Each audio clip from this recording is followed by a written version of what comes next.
Everyone happy Sunday. আজকে Sunday special রাতের বেলা বানাবো বিরিয়ানি। তো এই দেখো বিরিয়ানি চালগুলো ভিজিয়ে দিয়েছি,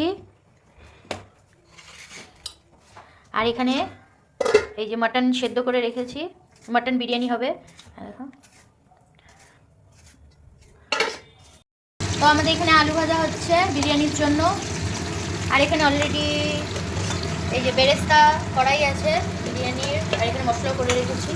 আর এখানে যা যা লাগবে, বিরিয়ানিটা করব কুকারে, মানে ডিম।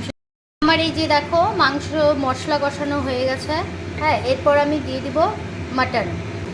তো দেখো আমি এখানে মাটনগুলো দিয়ে দিয়েছি।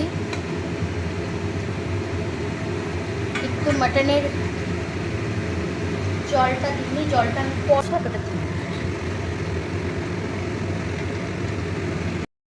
তো এই পর্যায়ে যে চালটা দিয়ে দিয়েছি, আর এখন এখন এই যে এই দুধটা দেব। এখন হচ্ছে পরিমাণ মতো জল দেব, ঠিক আছে। এই যে দেখো আমি বেরেস্তা দিয়ে দিয়েছি। এখন এটা আমি কতক্ষণ বিরিয়ানি মশলা দিয়েছি, আর কতক্ষণ রাখতে হবে? 2টা সিটি, 2 থেকে 4টা সিটি আর কি। হ্যাঁ 2 থেকে 4টা সিটি হবে এটা, ঠিক আছে। হ্যাঁ, তো এই যে এটা এটা এখন এরকম দাঁড়াও, এরকম আছে, একটু পর একদম ঝরঝরা হবে।